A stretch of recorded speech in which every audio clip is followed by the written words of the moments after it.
If you want to explore the inner workings of Star Wars ships, you have got to get this book.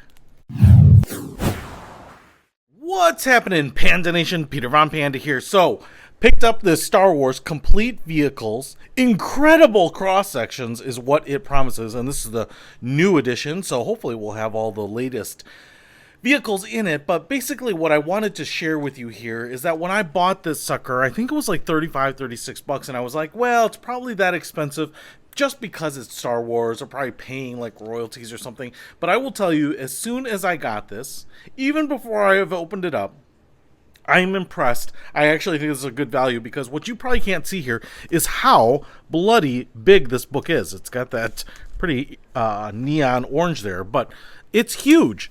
It's 10 inches wide by 12 inches tall and quite thick, like nearly an inch thick.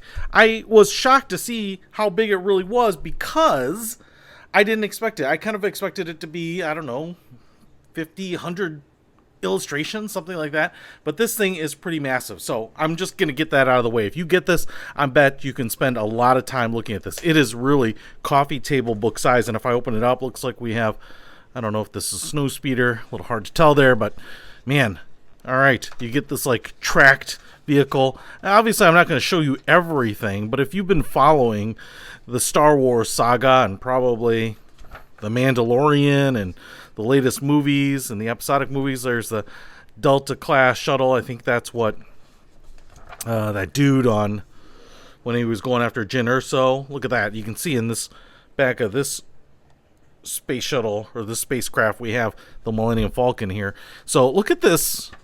I mean, table of contents. Republic era, man, Wookiee catamaran. I didn't even know the thing existed. Imperial era. I mean, 254 pages of stuff. So if I just flip through here, man, look how detailed these are. These are like hand drawings. If we really get in there, you can see, man, look how much detail they put into this. So obviously we are just taking a peek at stuff. TIE fighter, man, I mean, the Radiant 7, droid invasion forces, the landing ship. I certainly remember those from kind of the prequel movies. So lots of stuff. Oh, the Gungan sub, you can remember that. But if I just flip ahead here, ooh, the Queen's starship, which I thought was really slick looking chrome ship.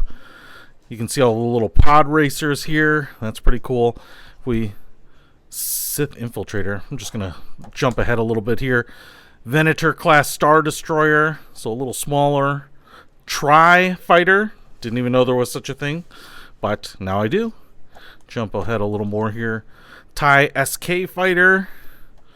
Man, here is the Death Star. No, this is Planet Killer. So if you wanted to know what Planet Killer looked like, now you can. Obviously, it was kind of ridiculous to me to have a Death Star 1 and 2 fail and then just decide to go ahead and up the ante with a Planet Killer.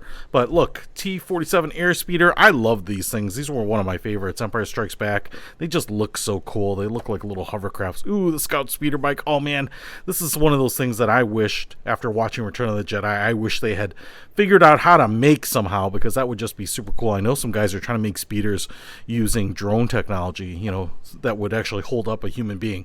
First Order TIE Fighter, which looked a lot like the original TIE Fighters to me. Resistance Transport. Dude, there is so much stuff. Canto Bite Police Speeder. Like, that would be cool. I'd drive that thing.